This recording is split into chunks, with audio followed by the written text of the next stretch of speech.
right, aloha and welcome to the Own the Outcome podcast. My name is Tyler Deveraux, and today, man, we have Michael Zuber. And listen, those of you who are interested in real estate market trends, this dude is a wealth of knowledge, man. So, Michael, thank you for being on the podcast and welcome to the podcast. Absolutely. Thank you for the opportunity. I got to tell you, I'm interviewed quite a bit, but I got to tell you, your podcast title, Own the Outcome, I'm impressed. I like it. I like it a lot. Good. I appreciate that. I thought long and hard about that, and it's something I'm very passionate about. So, dude, let's lead in with that. I would love to, and then we'll get into some of your backstory. But when you look at that, when you look at Own the Outcome, what does that mean to you, and why does it resonate with you? Well, I think that's the key to life, frankly. I mean, Yeah. it is everything and always. You know, one of the top 5 books I ever read was Extreme Ownership. It's essentially a story of I guess it's Navy SEALs kind of in wartime environments, and it doesn't matter what's going on out there. You've got to own it, and it's greatly freeing when you take the power away from everybody else and you just own your stuff and Mm. own the outcome. I've operated that way unknowingly for decades. I've never wanted to give anybody else the power over me. So I've always assumed extreme ownership, and it's always my fault. Even if somebody clearly did something that they said they wouldn't, I assume responsibility for that. And it was my vetting or my criteria, or I didn't plan for, or whatever. Dude, Tyler, I don't want to give anybody else power over me. And if I Hmm. own everything, I got all the power. So that's what it means to me. That's so good, man. That's exactly how I feel. It's like, it doesn't mean that you can control the outcome, but you can own any outcome. Yeah, that is. And Extreme Ownership by Jocko Willink, one of my favorite books. I would say as well, like top 5 books, impactful books for sure. Yeah, I was lucky enough to see him speak once. So one of my most treasured outcomes is an autographed extreme ownership from Jocko. Yeah. So Hey, that's sick. Yep, that is. I do not have that. That is a good one. That is a good one. Well, Michael, let's get into, and then I would love to let's backtrack a little bit, get into a little bit of your back history, and then, well, let's do this. Tell people what you do, quick little highlight, and then let's get into back history, and then we'll dive in a little bit deeper from there. yeah, so my story, what I really kind of want people to highlight it is I was just a W-2 employee. And during that time, I built a real estate portfolio on the side that over the course of 15 years replaced 2 six-figure incomes. I retired at 45. I've been out for 6 or 7 years. And now I just spend my time giving back. There's a lot of people in my position, they just want to keep going and keep climbing higher.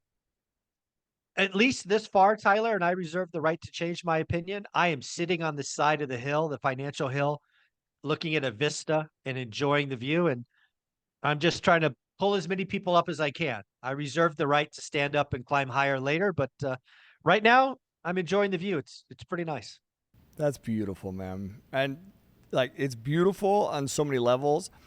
And I agree. We live in this world where it's, man, it's like this constant grind mode. And I will tell you that I usually err towards that side. Like, I really enjoy the grind. I really enjoy growth. I really enjoy but there's seasons, man. And to be able to step back and enjoy and pull people up along the way, it's like, that's what it's all about, growing and giving. And so I love that you own that process. And your first book, was the first book that you wrote, was that the one property, or one rental at a time, right? One rental at a time. Yeah. It's really funny. Uh, I am a very poor student. Writing is difficult for me. I have some forms of dyslexia where letters jump around. It's weird, right? Numbers are fine, but letters, it gets all messed up. It's not good. I say that to mean writing that first book was hard. Mm. And frankly, it's remarkable. I think it's been out for 5 years. It still does 50 or 60 books a week, which is awesome on Amazon. And I wrote it as a very selfish book. I Yeah, wrote what it do you mean by after that? retire. I wrote it after retiring. I wrote it. I started writing it when I was in the most depressed, dark state of my entire adult life. I'm Hmm. generally a positive person. Like I said earlier, I own everything. Everything is my fault. I retired at 45. 2 months later, 6 weeks, whatever it is, I am more depressed than I'd ever been. Because unbeknownst to me, quitting on a moment's notice, not having anything to go to, I did that to myself. Hmm. So I remember sitting at the kitchen table, quiet in the morning, because I'm a morning person. Olivia's a night person. So I always have those couple hours to myself, thinking, I'm going to have to get a job or I'm going to kill myself. Right. This is not good. So it was in that moment of, you complete moron and idiot. What are you doing? You don't have to work. Getting a job would be like the most brutal failure ever. Why don't you do something you've never done before and go try to document your story? So the Hmm. book One Rental at a Time really came from just an outline of our 15 years. Because one thing I found when I started, Tyler, is in real estate, everybody writes about the finish line. Nobody documents the journey. And a Hmm. journey has a lot of crap. So One Rental at a Time is just a honest reflection of 15 years, the good, bad, and the ugly, which includes the Great Recession, includes lenders not lending, includes Wall Street coming in and changing the game. Um, just documented the story. And then I got to the end, I gave it away, and people said I should polish it up and make it a book.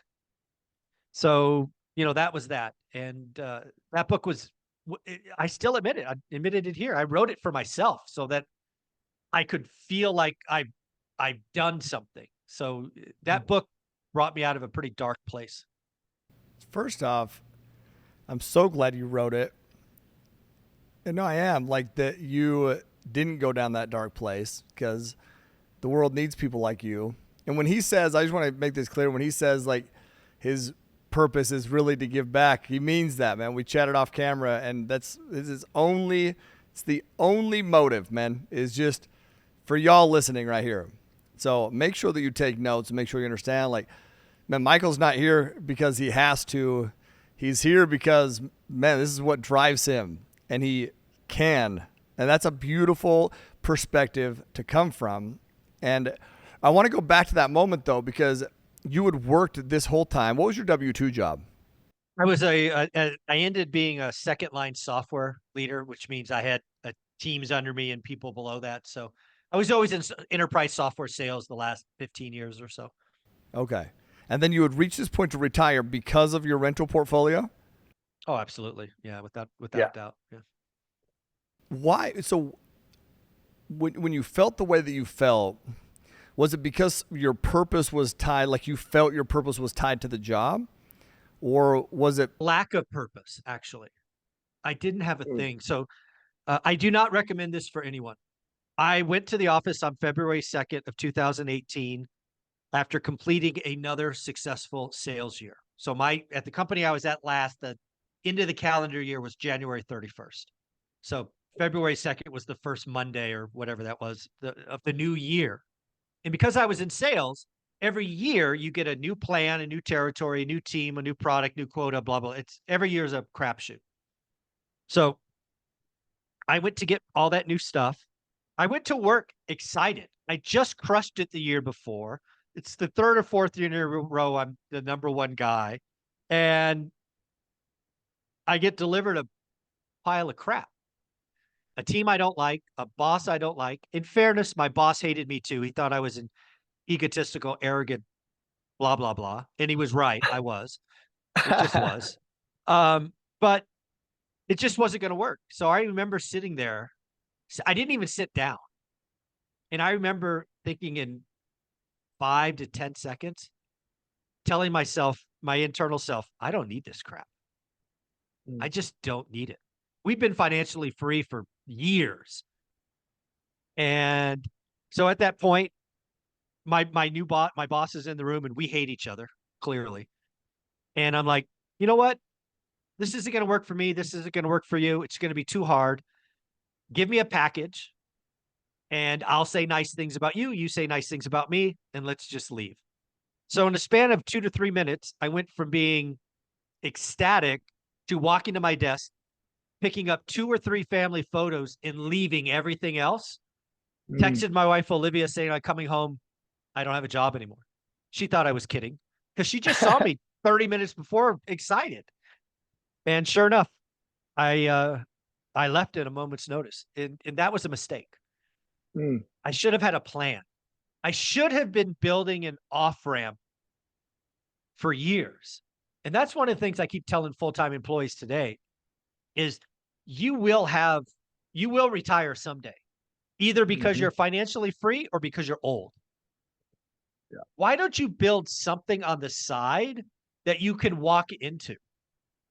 That's why I have a YouTube channel in the books. It's just because I want to feel like I'm contributing.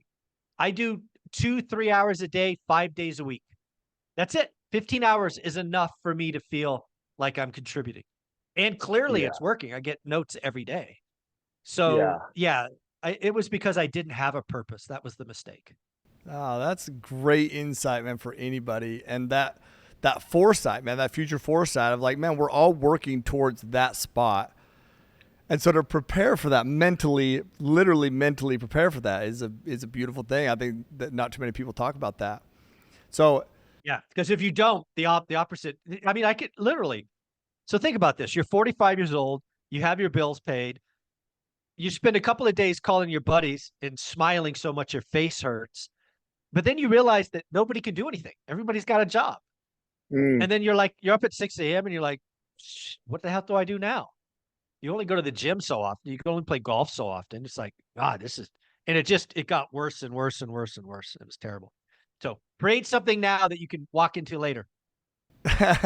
I love it, man. So, cause that book is documenting your journey, and it's also helping people understand that that's what they can do. Like, well, cause that's what you've done. That's what your journey is, right? The book really starts with, I lost a bunch of money in the stock market, talking about, right, owning your stuff, right? Own the outcome. I turned $7,000 into 200 grand. And then it all went away, or 80% of it went away. And it's because I just didn't do the right things. I was gambling. I was day trading. I was literally picking stocks at random and betting this. That was the .com craziness. And I got what I deserved. I got what I deserved. And that's the beginning. So one rental at a time starts with a humiliating and depressing loss, to reading Rich Dad Poor Dad and then going, all right, what happened next? So that's essentially the start of the book. Okay, so my question, you look back at that journey now of you losing that money. Do you see that as a blessing? Oh, without a question. One of the biggest blessings of my life was being reminded, if you don't do the work, you don't deserve a reward. That's such a great thing. Yeah, dude, I started investing the right way. Like from about $7,000 to probably 30 grand, I was doing the work. I was reading financial statements. I was looking at analyst reports. I was in the weeds. And then I was winning. And then I did a little bit less work and I was winning more. And then I did a little bit less work and I was winning more. I remember, Tyler, oh, this is going to be so embarrassing. I remember thinking to myself, I'm smarter than Warren Buffett. What a moronic thing. If you ever think you're a better investor than Warren Buffett, check yourself. You're not that guy. And I got what I deserved. I got a 80% whack in a matter of days or weeks. And next thing you know, it doesn't say 200 grand, it says 40. And the problem in my family is $200,000 is more money than my entire family had ever had. I was the richest person in my family at 28 years old with 200 grand. Grandmas, grand uncles, and so to lose all of that was heartbreaking. But in hindsight I deserved it. It taught me a lesson. Yeah, and so owning your outcome. I love that you tie that in, because it is, man. Sometimes we hit a setback and a challenge, and we allow that to make us cower, go back to mediocrity. But you're not wired that way, and I can tell that you're not wired that way from 5 seconds of talking to you. It's like no, you just can't immediately. It's like there's a bigger purpose there. There's a bigger vision there. And so I'm going to ask you this. I'm going to ask you two questions. Okay, one, Where did you develop that purpose? That bigger vision is, I guess, is what I would say with that. Like that you knew that there was more out there, because it sounds like you hadn't seen it in your own family. So where did that come from? And then number two, what was the biggest struggle along the journey of hitting that vision? So I now see the following as my superpower, but in the moment, it didn't resonate. I have a unique ability to focus on a single task or action day in and day out for a longer term than most human beings think is possible. For Mm, example, I started learning my buy box of Fresno, California, 93703, 3 or 4 bedrooms, 2 baths, 2-car garage, 1 story, between 12 and 2,000 square feet, 1,200 and 2,000 square feet. I looked at that criteria and that criteria alone for 3 years. mm, If it didn't swim in that box, it didn't exist.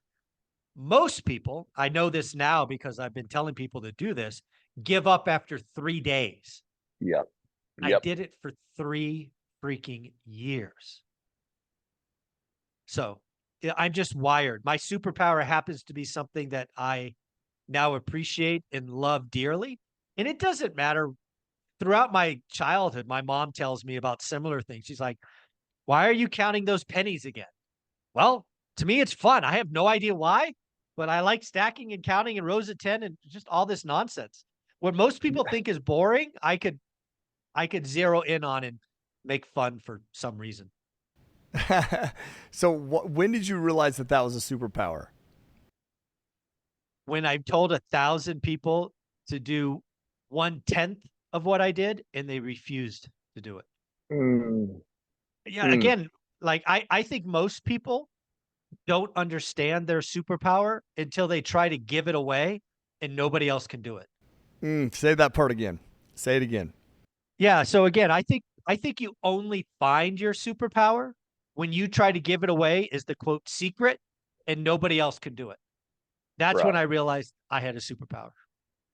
I love that answer more than I could even begin to tell you, because I just agree with that. I've experienced that same thing. And I think that's why I'm passionate about, dude, I talk about providing value, give freely. And the scarcity mentality is like, man, I'm putting all this time, this effort, this value, and getting nothing in return. No. If you're really putting the time, effort, and value in, you will get the return. Especially when you realize that as you're doing that, that's what unlocks what you just said. It's where you learn about you and what makes you uniquely you, and that's where you feel or find what is actually valuable that you can go and hone in on and teach on. Bro, I love it's such a great answer, man. I appreciate you saying that. That's powerful. It's powerful. And I already forgot the second question. I'm sorry. Just a journey, like you said, I'm built differently. I'm able to focus on things longer than most people can. Single point focus and hone in on that one task longer than most people can. That's a massive hack. Then the other thing is the biggest challenge, which is a very broad question because I know you've had multiple challenges, but is there one that sticks out? It's like, that was the one that almost derailed me. Yeah, I really boil it down to the following statement. I chose to earn financial freedom via being a buy and hold landlord. I want people to hear this. It is a slow process that now in hindsight, I know takes about 10 years. So what that means is the first 10 years, you are constantly asking yourself, is this going to work? Is this going to work? Is this going to work? Yeah. There were times I had evictions and stuff break. I had to dip into my personal savings to pay the bills and pay the mortgage. And I really think real estate investing is so powerful that it tries to kick you out for 10 years, certainly for 5 years. And so, yeah, the first 5 years of our journey is extremely painful and slow. It feels like you're crawling on glass. And then, and then after year 5, maybe you're walking on glass. And then after 10 years, it's like, shit, I'm not going over there, right? I'm good. So it takes time, man. I wish most people want get rich or get rich easy or something. And Nothing in life worth having is easy. Mm. It's you always got to have a story and a struggle. And I think real estate investing is obviously amazing. I think it works for most people if you have a 10-year time horizon and if you know it's going to be bumpy. Yeah. Okay, so I just want everyone to recognize what you just said. I asked you, your superpower is to be able to do things for longer than longer than most people can. Your biggest challenge is doing things longer than most people can. I want people to just hone in and recognize that. And what's interesting is our tagline. So I have an education company and we teach people how to buy apartment buildings. And our tagline is think bigger. And so people think bigger means do bigger deals. And it certainly does. Apartment deals are awesome. Cool. But it's not that, dude. It is exactly what you just said, which in both lines of it. It is giving, thinking bigger abundance, but it's thinking bigger longer term. Like too many people have such a short-term view for their life and what they really think is possible. But if you can spread that out and think bigger, you will make better decisions today because you're working towards a bigger, better future. That's what it is. I couldn't agree more. I really believe, and I've talked to high school seniors, so I've done this in person, and I believe anyone can earn, generally speaking, financial freedom in a decade. Mm. It's going to take sacrifice, which, oh, by the way, is not a 4-letter word. It's okay. You can do it. It's going to take some extra work and hustle, but trust me, life's hard regardless. Mm-hmm. So I'd rather sacrifice for a decade than work 40 years or 40 hours for 40 years to live on 40%. Can you imagine working 40 hours for 40 years to live on 40%? That sounds hard to me. Amen. No, thank you. I'd rather work really hard Yeah. for 10 years and then be okay. Yeah. See, we talk about this in the very beginning. We talk about the grind, right? And a lot of the times along my journey, even right now, for sure, people are like, dude, like, how do you find the energy, or why do you do it? It's like, well, because I'm looking at a bigger picture, a bigger version. And listen, I just see, I would much rather put in the work here and grow than to be in pain there, or to be in pain, a little bit of pain. It's like, and it's not even hard work. Like when I'm putting in the work, it doesn't feel like it's, you use the word sacrifice, and sometimes sure it can feel like a sacrifice, but it's an investment, man, for a bigger, better future. It's all it is. It's not one of the skills that we seem to have lost is because, and I blame social media for this, is delayed gratification. Mm-hmm. Everything is instant. Everything is now. Dude, we even have buy now, pay later. What kind of nonsense is that? I mean, now I get to go to the, sit front row at an NBA game and, I'll pay it off over the next, the secret to earning financial freedom, or at least a better future, is delayed gratification. Say that part again. It's delayed gratification. If you could delay gratification for a decade, you'll have a better future. Yep. It's just that most people can't, or worse, won't. Yep. Like you get a raise, buy a new car. You get a bonus, family trip. And dude, I hear so many people say, I deserve. You ain't deserve nothing. Go save some money, buy some assets, and, deserve that thing later. It's wild. Yeah. We just have one of our students post. We have a network page that we have, and he just posted that he did his first exit on a big deal. So bought, drove value, exited. And he talked about the money he made, and he said, bought for this, put this amount in, cash flow, 0. And then he put in parentheses, he's like, I reinvested every dime back into it. Exit price, dude, he made a couple million. And it's like, that's the key. Like instead of this little cash flow, that's not going to be a game changer for you right then. Like he knows it.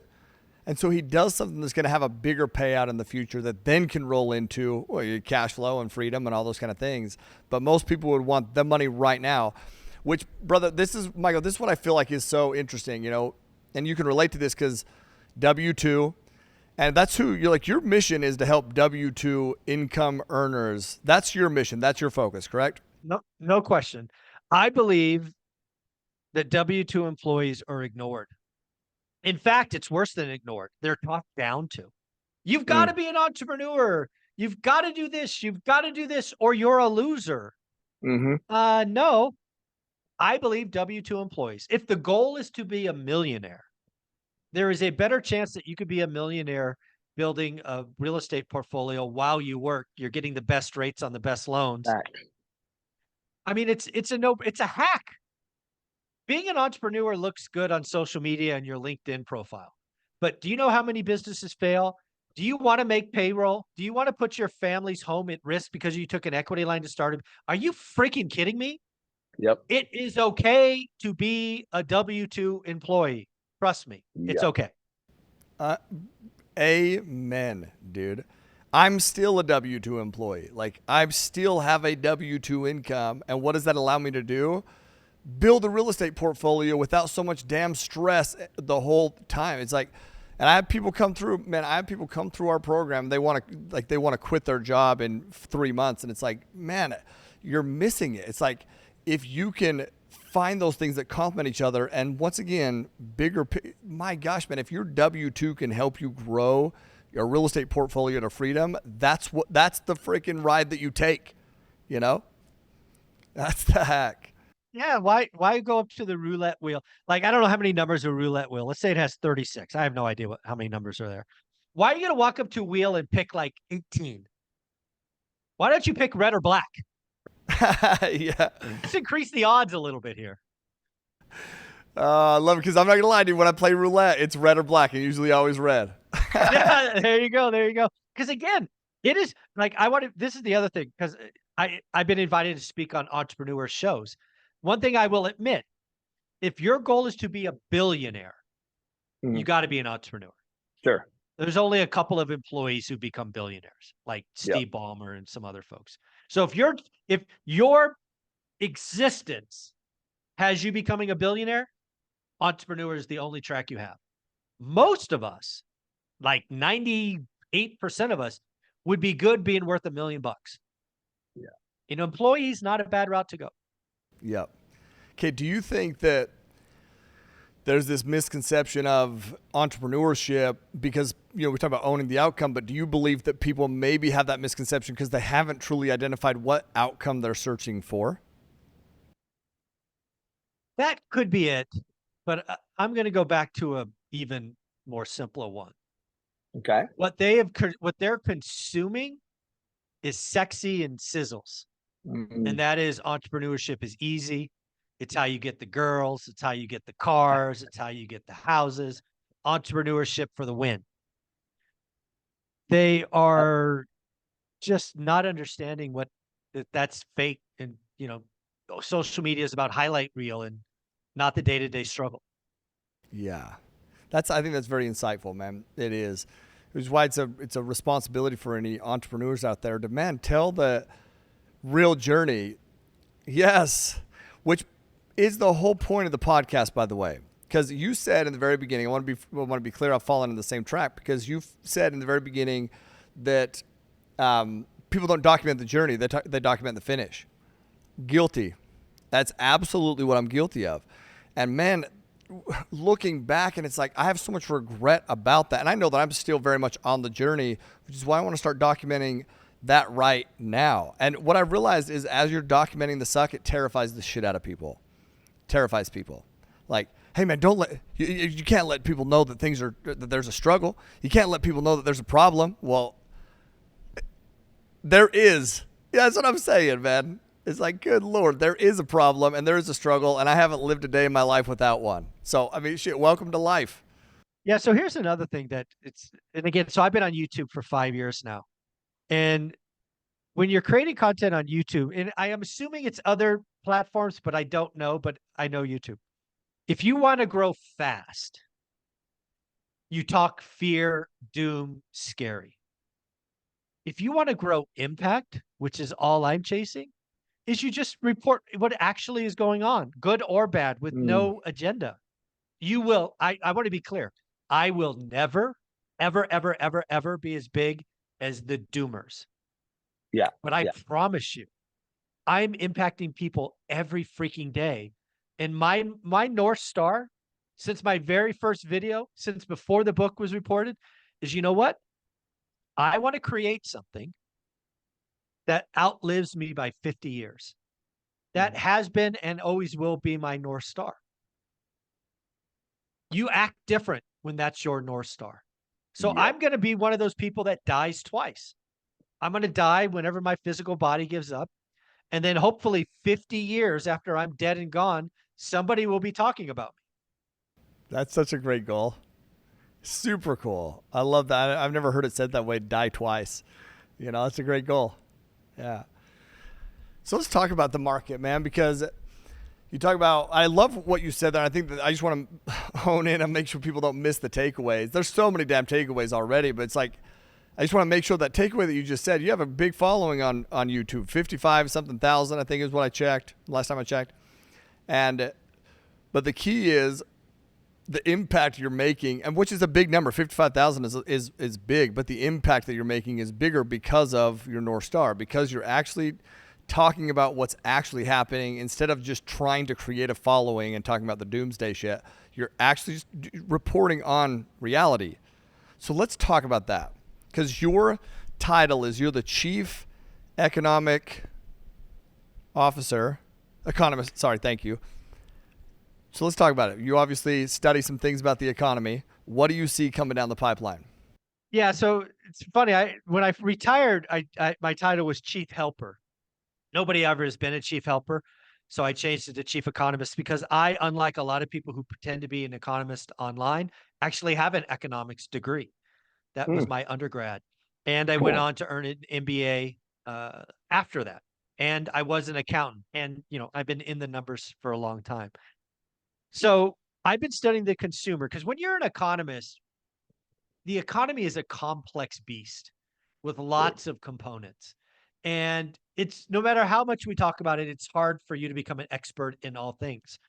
So one of my first econ professors talked about, in the very, very beginning of, like, in micro or macroeconomics, I don't remember what course, like, you're going to have to find your lane. Find your thing. So even back then, I'm a simple person. I'm like, well, what's the biggest part of the economy? Consumer. 65, 63%, 68, depending on how you talk to. So I've been studying the consumer for 30 years. And it allows me to kind of see trends and see the future. And I do a live show 5 days a week at 7:30 a.m. Pacific, where I talk for 12 to 15 minutes about the economic stuff I've read in the last 24 hours. And what's really funny is I've been doing this show for 4 or 5 years now, but I've been doing this reading for 30 years. Again, I said it earlier, I'm up early. Dude, I get up at 5:30 without an alarm clock. And what I do is I pour a cup of coffee and I read financial news for 60 or 90 minutes. I've been doing that for 30 years. And now what I do is I take notes and I talk to a camera for 12 minutes. But the repetition that I have, multiple recessions, multiple booms, multiple president cycles, multiple this, multiple that, I can really get a feel for what the consumer is doing. And if you can figure out what the consumer is doing, you could generally figure out what the economy is doing. So that's what I focus on and talk about every day. Okay, so where are you?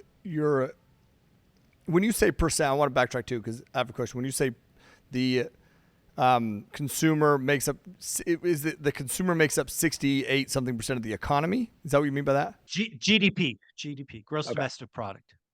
Okay.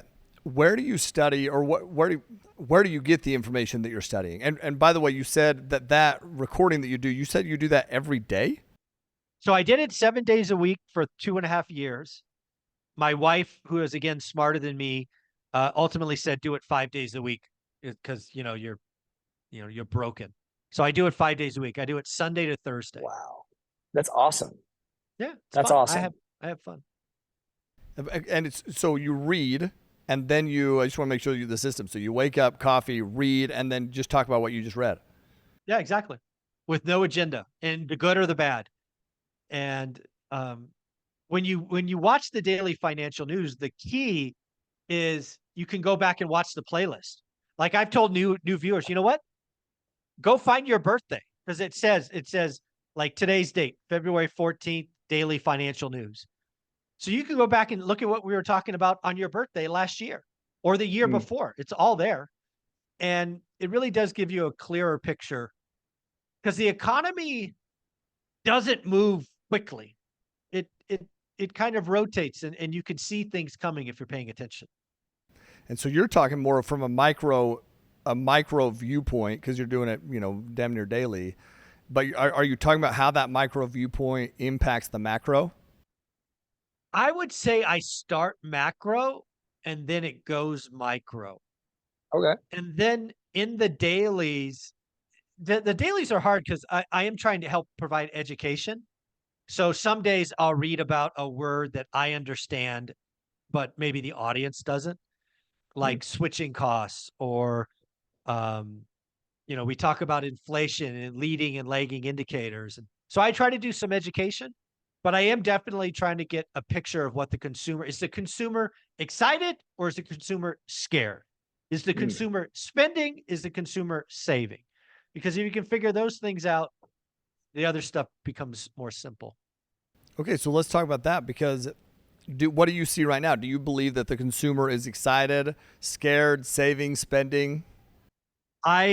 There's a couple of things that I think are going to prove to be very unique about the environment we're in compared to the last 30 years I've been studying. Two things are true. One is we have a bifurcated consumer. All right. Well, what the hell does that mean? Yeah. That means there is a certain set of our population who has fixed rate housing expenses, right? If you have mortgage debt below 4% and it's fixed for 30 years, you have an unfair advantage over everyone who doesn't have that. Yep. Why? Because their rents are going up. We have a certain set of populations who has variable rate debt while most of it is fixed. So we have the haves and the have-nots, the rich and the poor, whatever you want to call it. We are seeing clearly different behavior. So Mm. if you are in the top 40%, you are happy. If you are in the bottom 60, you are not so happy. So now the question becomes, which one wins? And historically speaking, the top 40% makes up 60 to 65 of all spending because they have the optional capital, right? They have extra to spend. But the bottom 60, Tyler, man, they are struggling. Food's up, rent's up, car insurance is up now. We just saw car insurance go up 20%. It's tough. So we're seeing consumers trade down from McDonald's. Think about that, right? You're trading down from McDonald's to eat at home because McDonald's is too expensive. Mm. So we have an economy that frankly is not healthy. The economy shouldn't be this way, but it is this way, where the well-to-do are balling out and taking first-class flights to Europe, and others are saying, "Damn it, we can't have McDonald's. We got to, eat ramen noodles at home or something." It's the economy is not healthy today, in my opinion. So what does that mean for what do you see? I think that you just nailed that, by the way. And I've never heard somebody say it the way that you just said it, but it is like, man, I agree with that.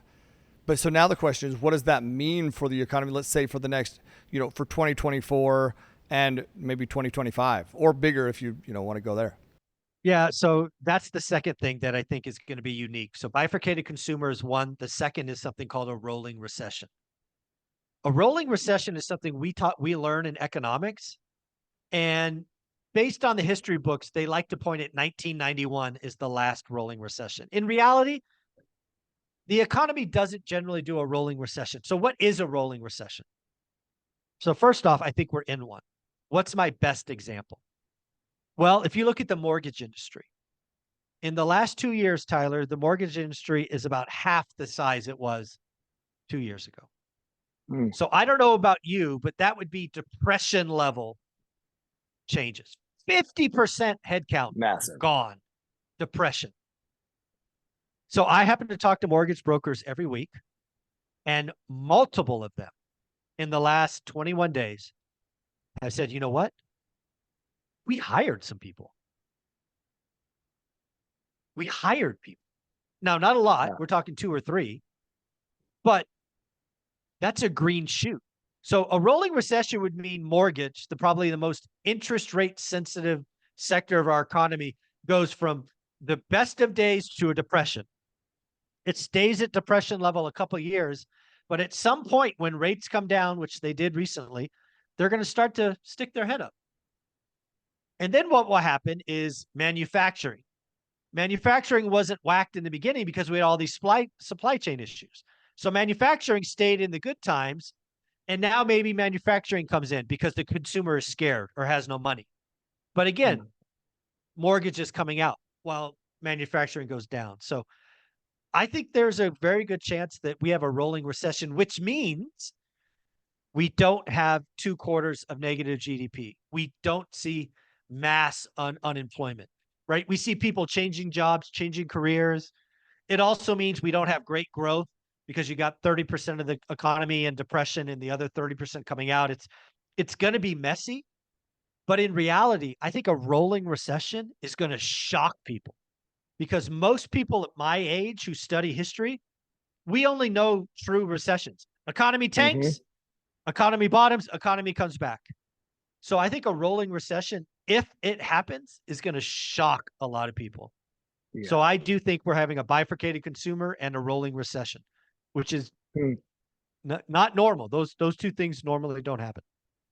Okay, so if you're in the bottom percentage, knowing what you know now, you're in the bottom percentage, you know that you're at a disadvantage, and now you need to find a way to get to to get an advantage, to get a leg up. What do you do knowing what you know now?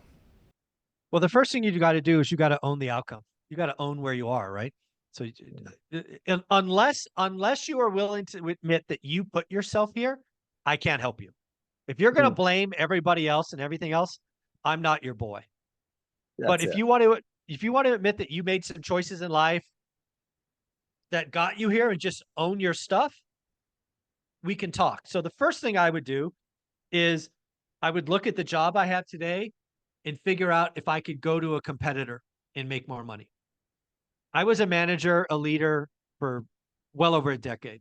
And the reality is I would pay more to take a competitor than give you a raise. It's just the way it is. Loyalty doesn't work. So if I had a job and I was good, and this doesn't matter if it's Starbucks or Home Depot or whatever. If you work in retail, it doesn't matter. Go take your skill and experience to someone else in retail and get a raise. You have value. So that's the first step. That's easiest. Second, I would try to learn a valuable skill. So I talked earlier, I have an advanced degree, so I went to college forever. The most valuable skill I picked up was at junior college, and that was public speaking. I was an introvert. Most people look at me today and like, that can't be. Absolutely. It was a public speaking class at De Anza Junior College that got me out of my shell. And I've made millions of dollars because I'm comfortable having conversations and speaking on stages. Go get that skill. If your thing is video editing, go find a more valuable skill. Invest in yourself. You don't even have to pay. You can learn online. The ability to learn online today is amazing. But go get focused and own that. Hey, but the key is you said invest in yourself. If you invest in yourself, you will find a skill. And investing in yourself, a lot of times that's that sacrifice, if you will, that extra time, that extra energy, that extra, once again, delayed gratification. Instead of going to the movies or with your buddies or the bar with your buddies, you're going to go learn a skill and hone that in. That is phenomenal advice. Keep going. Sorry. That's all right. So the other one I'll throw in right there, because this is something I really believe. If I was in the bottom 60%, I would fire all of my friends. You are the accumulation of your 5 closest friends. And if your 5 friends are broke, you're 6th. I would bust my ass trying to get in new rooms with new people, doing new things. Ideally around where I'm investing in myself. It's amazing how we got to fire our friends, man. I know it's hard and blah, blah, blah. Fire them anyway. Yeah. Yes. I think that is, God, I love it, man. I love it. I think that advice is so, can I tell you an experience I just had? I was in Whistler, and I was at a Tony Robbins, part of his platinum group. And he said, and it's funny because I'm very extroverted when I'm on stage and doing this stuff, but in a newer environment, I'm actually pretty introverted. And I'm sitting in there day one. I don't know what to expect. I don't know I'm just kind of there. And I have this feeling and this thought of like, man, what am I doing here? Like, do I belong in this room? And listen, do I belong in the room? I know I belong in the room. But what I'm saying is, like, should I be here, And then he says, this is what he says. It was eye-opening for me because I realized that people that come to my events, or any event probably, have this same thought of like, man, do I belong here, right? You're trying to build this community, you're trying to build a bigger network. And he said, it was crazy to me, man, because he said, probably about an hour later, he's like, I remember being in rooms, and this is Tony speaking. He said, I remember being in rooms and thinking, man, I don't belong here. And then he said, I was recently, or, a decade ago on this yacht with multi-billionaires. I had barely made my first million, however many years ago that was. And probably more than it was a couple decades ago for him. And he's like, and I thought to myself, my gosh, I don't belong here.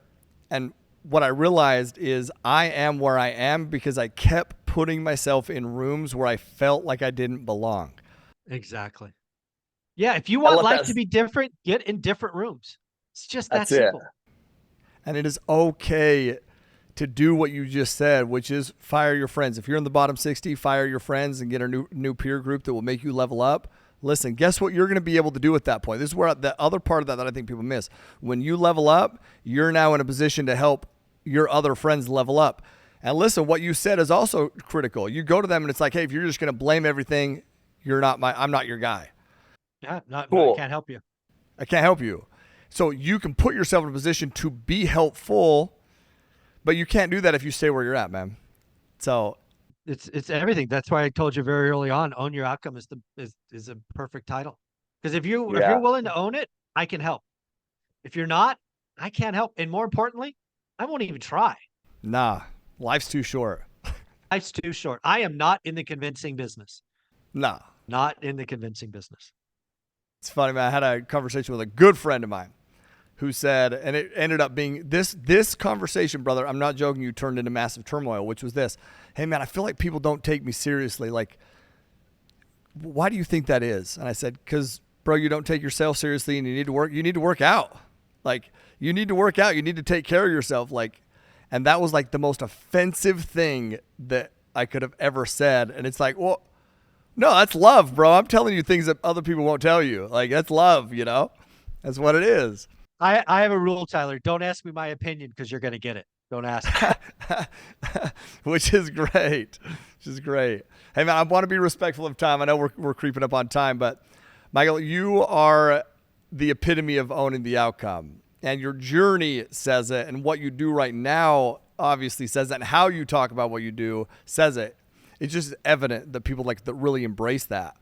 And so my question to wrap it up is actually two things. Is there a book, economy-wise? These are two very different questions, but this is more curious for me.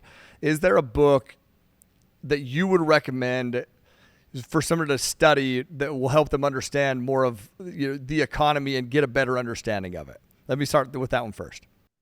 To understand the economy, what I would tell someone, there's Warren Buffett's first, it was not an approved biography, so unapproved, what do they call that? It's called, I think it's called American Capitalist.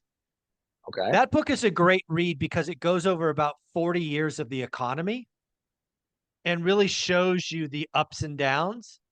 I think that book is not really an econ book, but there's a lot of economics in it. And it's wrapped in an image of Warren Buffett. So I think it's called American Capitalist. I think that's a wonderful book. Sweet. I'll write that one down and read it for sure. Have you ever read, I'm curious, by the way, have you ever read a book called Big Shifts Ahead? Yes. Mm-hmm. Yep. That's a great book too, man. I mentioned that because you had said, when you understand consumers, we're very predictable. Essentially, patterns are very predictable. And I learned that in that book. And that book was awesome, eye-opener for me. So that's a good recommendation as well. The follow-up question is, what is the next outcome that you're pursuing? What's next on the docket for you? As you sit on this side of the hill that you're enjoying so much, what's the next on the docket for you? So the most immediate future is this weekend, this 16th and 17th, I'm hosting a celebration for 50,000 subs.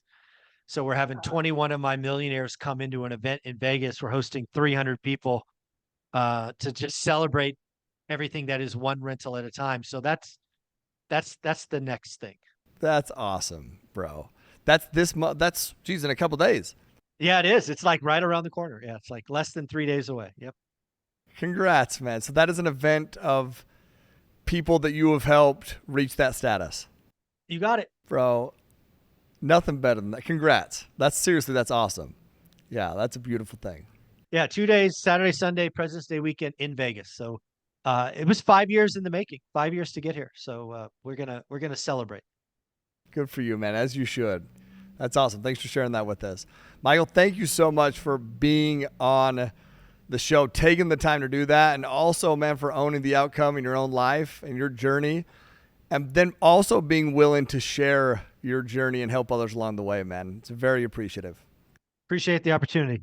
Owning the outcome is everything, and I don't mean that facetiously. It is everything that I'm wired. So yes. Yeah, I love it. Thank you so much. And for everybody else out there, man, we'll put all the YouTube channels, his book references, all those kind of things in the show notes. Go follow Michael. Go buy his books. We didn't even talk about the other one where you interview 15 different millionaires about their journeys. Go and buy the books. Go subscribe, and man, live always with aloha. Peace.